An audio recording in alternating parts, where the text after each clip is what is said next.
그냥 하지 말라. 당신의 모든 것이 메시지다. 송길영 지음. 변화, 가치관의 액상화. 변화가 중요한 이유는 어떻게 변화하는지에 따라 우리의 적응이 달라져야 하기 때문입니다. 새로운 상황에서는 기존의 방식이 통하지 않으니까요. 드라마 응답하라 1988에서 덕선이 아버지의 직업은 은행원이었습니다. 극중 덕선이 아버지가 주변 지인에게 은행 적금 상품을 권유합니다. 지인이 코웃음을 쳤죠. 은행 이자 그거 얼마나 한다고. 그러자 덕선이 아버지가 이자가 떨어져서 15%밖에 못 준다며 겸연쩍어 하는 장면이 나옵니다. 당시 수신금리가 15%였습니다. 한때 직장인의 꿈이 현찰 10억이었던 시절이 있었죠.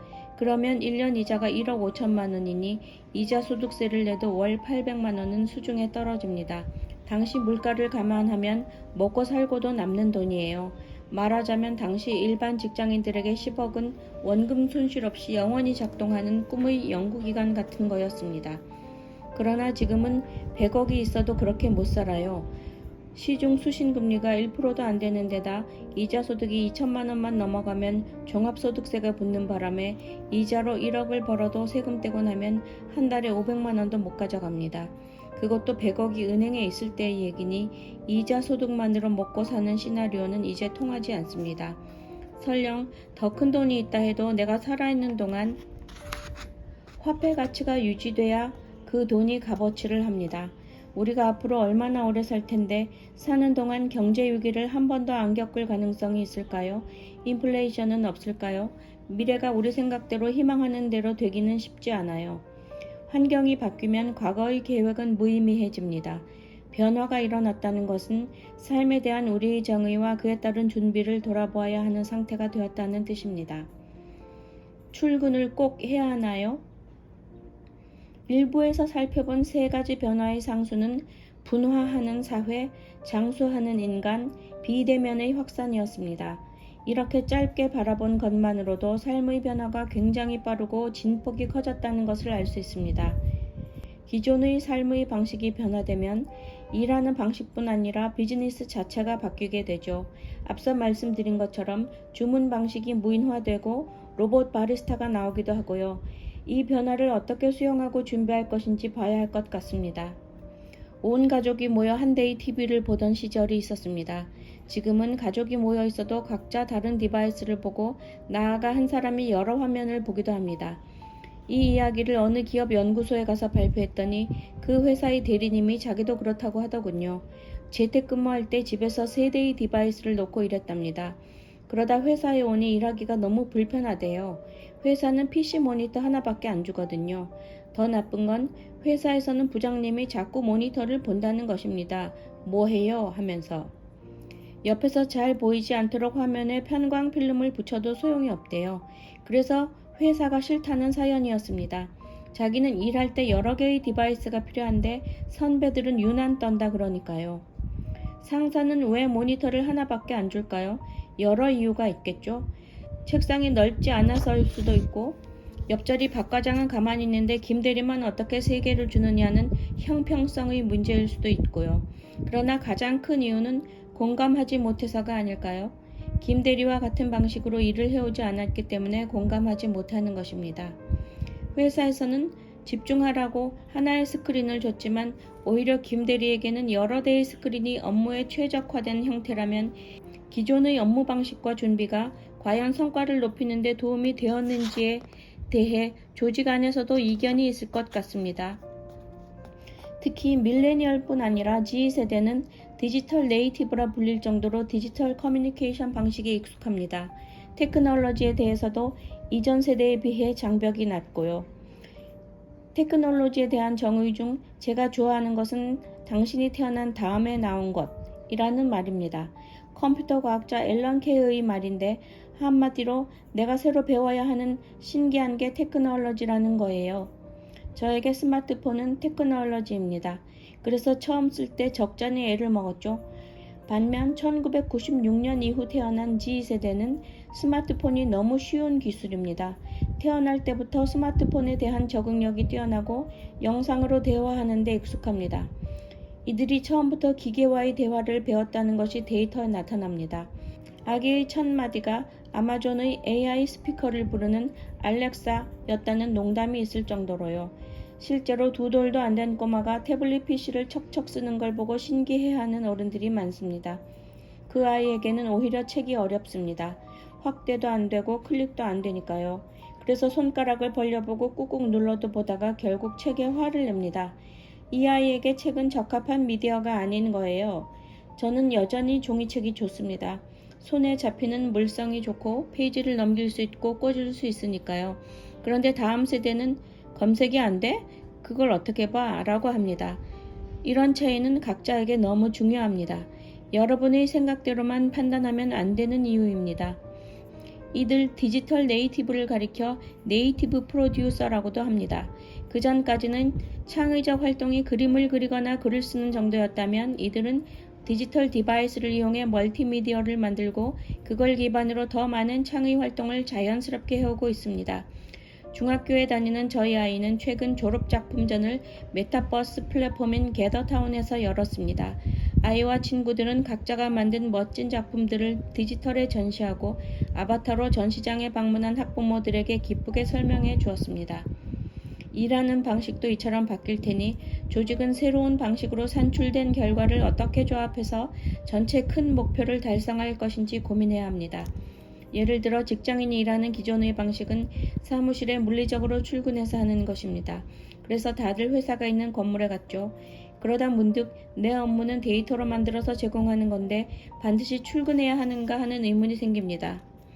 이번에 우리 사회가 대대적으로 재택근무 실험을 해보고 얻은 깨달음입니다.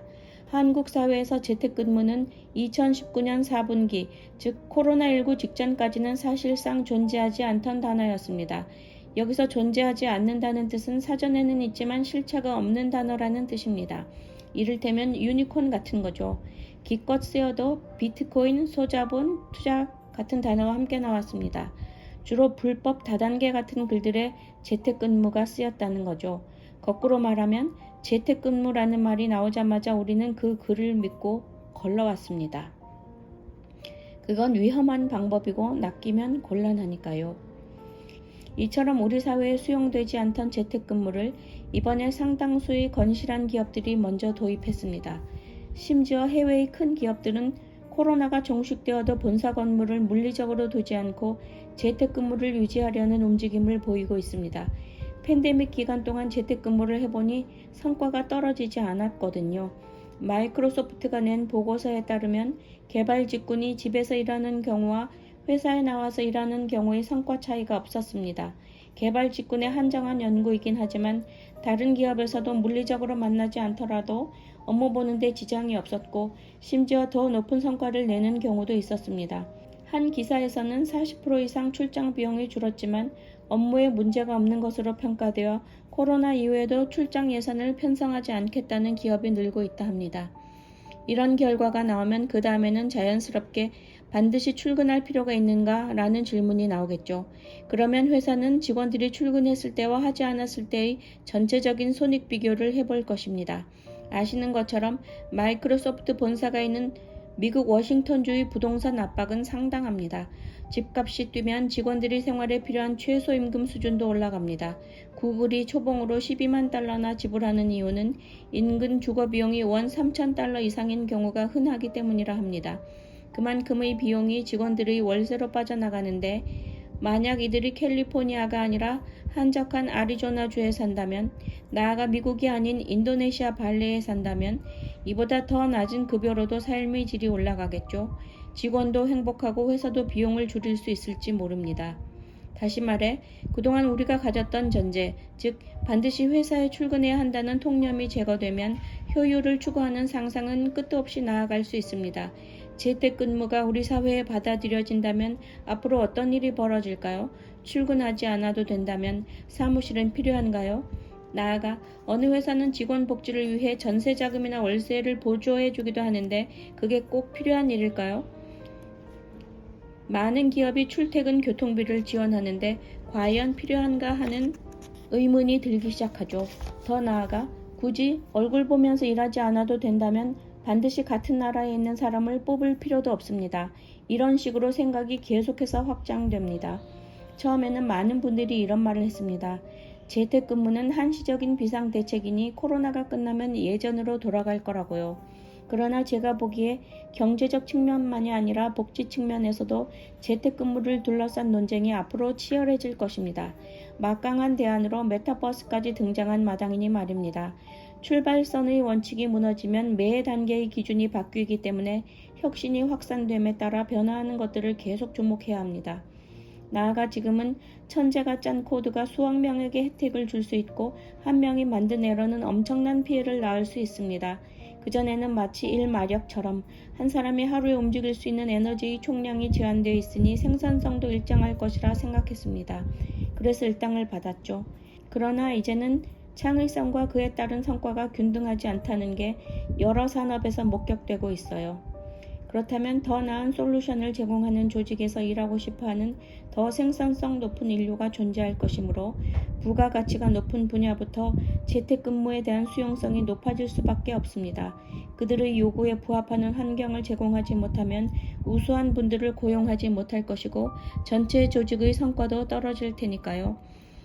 지금까지는 집합된 건물에 함께 모여서 얼굴을 보고 일했다면 이제는 발리에 머물면서 일할 수 있습니다. 양양에 있을 수도 있죠.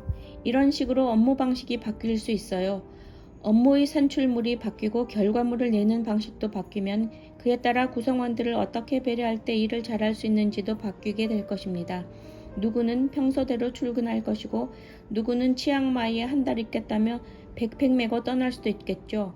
우리 업무를 돕는 시스템과 설비 또한 네트워크로 가상화되고 플랫폼으로 움직이기 시작할 것입니다. 디지털 디바이스의 역할이 커지면서 이제는 내가 가는 곳이 사무실이 될 테니 특정 공간에 대한 귀속감이 예전만큼 필수적이지는 않을 수 있습니다. 자신의 가치관을 의심하라. 생각해보면 우리 삶에는 크고 작은 변화가 너무 많습니다. 변화는 필연적이고요. 다만 좀 더 힘들어진 건 변화의 속도가 빨라졌기 때문입니다. 변화는 중립적이어서 그 자체가 좋거나 나쁜 것은 아닙니다. 내가 준비를 해놨으면 기회가 되고 그렇지 않으면 위기가 될 뿐입니다. 그렇다면 사회 변화를 불평하는 것보다는 준비하는 자세가 필요하지 않을까요? 변화의 속도가 빨라진다면 각자는 더 먼저 가 있으려는 노력을 해야 합니다. 옛날은 좋고 지금이 나쁘다고 한탄할 게 아니라 그저 내가 준비할 수 있을지 우리가 지혜로운 합의에 이를 수 있을지 고민하는 게 옳을 듯합니다.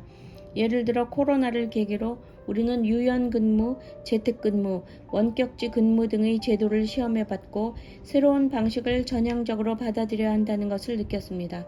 그러면 준비해야죠. 어떤 동료와 어떻게 함께할지 정하고 새로운 방식을 받아들여 조직 문화에 녹이고 지원할 수 있는 시스템을 갖추는 노력이 요구될 것입니다. 우리는 머릿속에 목표를 그릴 때 을의 출발점과 결승점이 일직선으로 뻗어있는 길을 상상하지만 현실의 길은 함정투성이입니다. 한국은 1997년에 외환위기로 한 번 와해되었죠. 그 다음 2008년에는 미국발 서브프라임 모기지론으로 촉발된 경제위기가 있었고요. 다시 이번에는 코로나 팬데믹이 왔습니다. 네 번째는 뭐가 나올까요? AI나 로보틱스, 메타버스는 어떤 변화를 만들게 될까요? 이 모든 형태의 변화가 인류에게는 진보를 위한 역경이거나 동기가 될 수 있지만 개인에게는 넘어야 할 거대한 산처럼 다가올 것입니다. 그때마다 어떻게 변화에 적응하고 각자의 역량과 경쟁력을 유지시킬 것인지가 우리가 해야 할 가장 중요한 일이라고 생각합니다. 가장 먼저 본인의 가치관을 의심하시기 바랍니다. 어떤 건 앞으로도 유효하겠죠. 어떤 건 아닐 수도 있습니다. 그러니 관행적으로 해왔던 행동을 다 지켜야 한다는 강박은 버리시기 바랍니다.